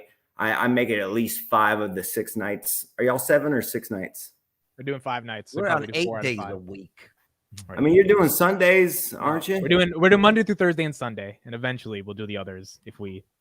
But Tally's like, no, I need to go to Cheesecake Factory. Maybe one day in the future. But right now we're doing 5 times a week, which is a lot. So hey, that's awesome, man. And I enjoy it. I watch all of them. Sometimes I'm late. Sometimes I'm there in the live comments. But so just to tell you really quick, because you got so many visitors. I'm 30 years old. I manage a beach shop in Holden Beach, North Carolina. And Amit, I found Palantir through my brother, who's a very successful private equity guy. I mean, like $1 million a year type guy. And he put me on Palantir. Then I was on YouTube, found Amit. I told Amit this a year ago. I was like, at first I saw him and I was like, whatever. It's just a guy trying to. And then I was like, damn, this dude knows what he's talking about. So I started following him. Dude, Amit, he saw me the other day. Like it was just I was posting something about Meet Kevin, and Amit texted me or responded to my Instagram, and he was like, I see my name up there in the search bar because his name's always in the search bar. I love Great it. Content. Great content. Thank you, Scott. And Scott, are you still with that girl? Dude, I was with the California girl, you remember? No, I'm talking about the Australia one. Australian girl. I just broke up with her, man, because so I'm gonna call you this week. We got to talk about that. Because he's gonna steal your girl, is what he's saying. She's single, is what you're saying. We'll talk about that. Scott, how tall are you? 5'8". 5'8"? Man, you're a short king, bro. Bro, I'm 5'7". Yeah. He's taller than me. Yeah, nah, dude. If you were like 6 foot, that's it, bro. You'd clean house. I gotta say, my brother's 6'4", same mom, same dad. He's 6'4".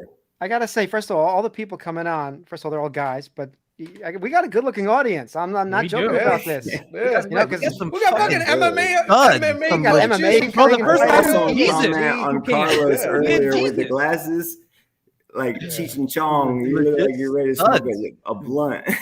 The only thing I say, mate, you got to open up to the ladies too. You know, I don't see any ladies coming. Look, man, I can't control okay, if you're a girl in the chat, and please don't lie. We know Kelly's there, but please put in the chat if you're a girl. I think Lindsay and Kelly are here, but that's it. But please let us know if you're a girl. I think Ranger the dog is a girl because I said something offensive about women one time, about women need to know their place, and that one she was like, "You need to ban Chris." You know. Okay, so there we go. We got one. Chris will never be banned. Glad Chris repeated that. Chris, hey, I love Amit, but Chris, you're the bomb. You're the bomb too. Man. All y'all are. Love you, Scott. I'll talk to you soon, man. I'm gonna call you. No. Let me say the last two things. So I got truly no value to add except for I truly believe that there won't be another unprofitable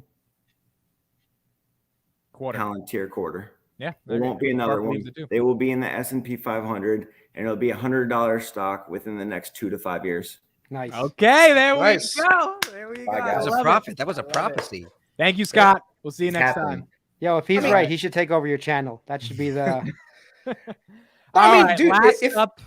if they're able to generate that free cash flow and they start buying back shares, bro, it could happen. Let's wrap this up, Chris. Let's wrap this up. Yeah. What's going on? What's up, Matt? I thought I almost saw Scotty just start levitating when he gave his prophecy there, but no, I wanted to hop on and congratulate you guys. Continued success, and don't really have too much of a question or too much of a spiel or anything. I'm just really curious, not about Palantir, but more Rocket Lab or any other satellite or satellite service companies that you guys are potentially looking at for the next 5 to 10 years. Okay. I think Carlos was doing that. Carlos, what do you think? Satellite service? No, Rocket Labs, they do rockets. Space systems, they do both. Well, I'm sorry, I didn't fully understand the So I fucked up and I did not buy Maxar. I swear to God, I was looking at that company for the longest time. Maxar makes satellites, like especially for the military and stuff, to do like spy satellites and also for like weather and all this other stuff. They were a great company to get into, and now they're just rode up. I think they got bought out actually. So yeah, I don't know if there's any other companies that are specifically in that space outside of Maxar. Maybe what's that other company that Palantir works with? That was Dark Sky, Black Sky. Black Sky. You know, those are things to watch out for. I haven't looked at them in a while, so. But yeah, I think that is definitely a promising sector. The cost of launching satellites is going down significantly. So if you think about it, that means that whoever's in the space is going to be able to take advantage and grow their business, because eventually everyone's going to need some level of hardware up there. So yeah. Okay. The only reason why I brought it up is the earnings for Rocket Lab is tomorrow, and I didn't want to just hone in specifically on that in case you guys don't follow the stock. So. What do you think is going to happen? I think it's like a Palantir-like company, right? It's going to take quite some time. I think they're just getting their foundation. They've launched this particular rocket now 36 times very successfully. They had a launch yesterday, putting 2 NASA satellites into space. I think they have another one within the next week or so. So I think they're just getting that cadence. They're probably like 3-4 years behind SpaceX. So just curious where it ends up in the long term, 2030 timeframe, just like Palantir. Matt Money, what price does Enphase have to get to for you to buy? What price does oil have to get to? It has to be. Oil's going to zero, man. I set you up because I needed to hear it live. Oil's going to zero.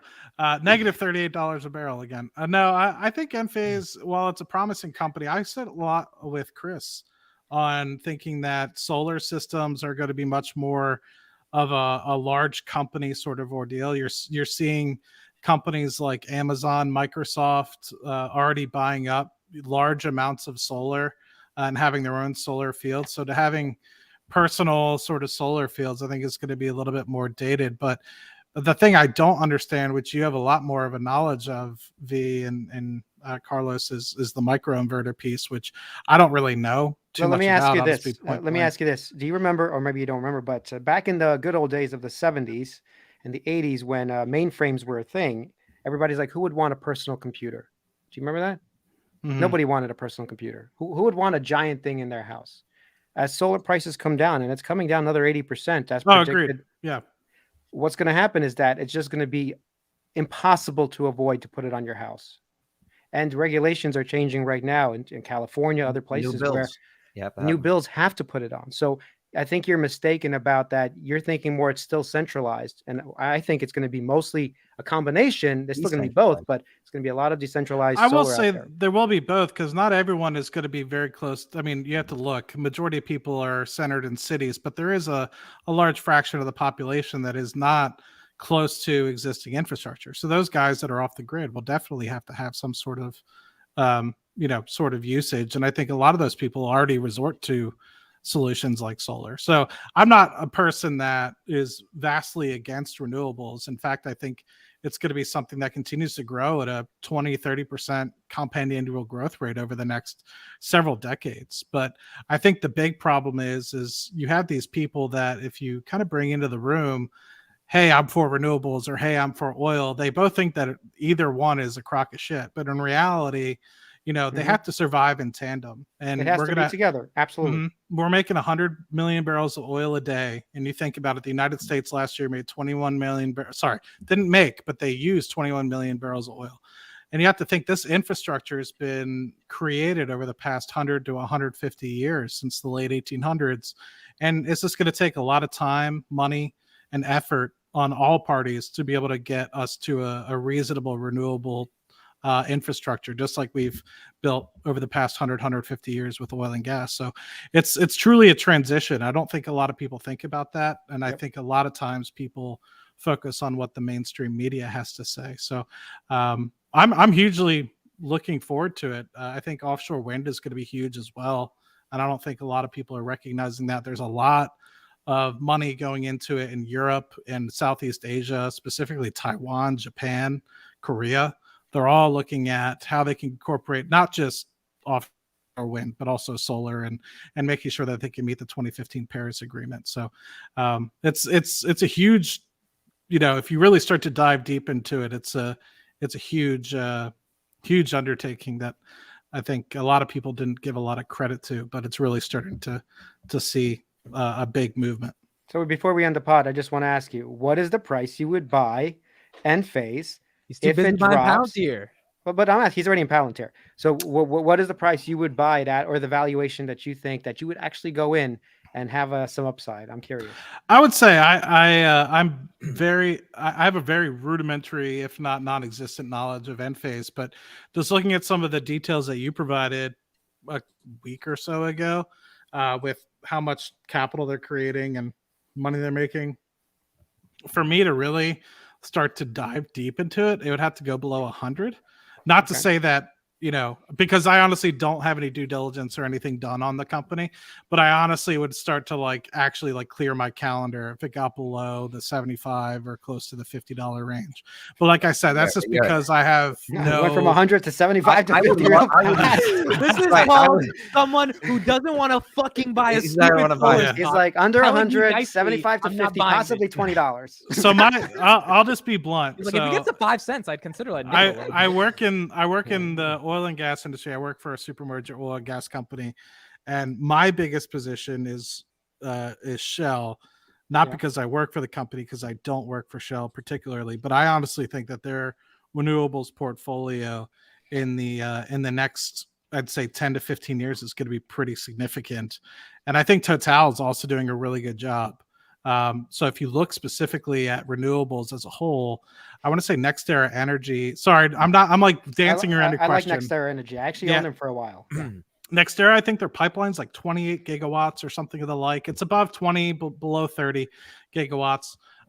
Total's gigawatt, either installed or executed or FID'd, so actually in process of being decided, is, I think, supposed to be 150 gigawatts by 2030.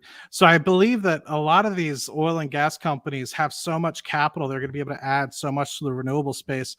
They're almost as going to be building companies that are as big, if not bigger, than NextEra over the next couple of years. And I don't think a lot of those valuations are being built into some of these companies because they have such a big presence in other things that might trade at a 5 to 10 PE, while the renewable space you might be trading at a 20 to 30 PE. So it's pretty interesting when you start to think and dive deep into some of these big conglomerates. Yeah. Well, And I also, think we should have a separate big podcast about this. Obviously tonight we should. can go on. Yeah, for at hours the and end of hours. an hour, 40 minutes. Yeah, well, I think we got to call it, guys.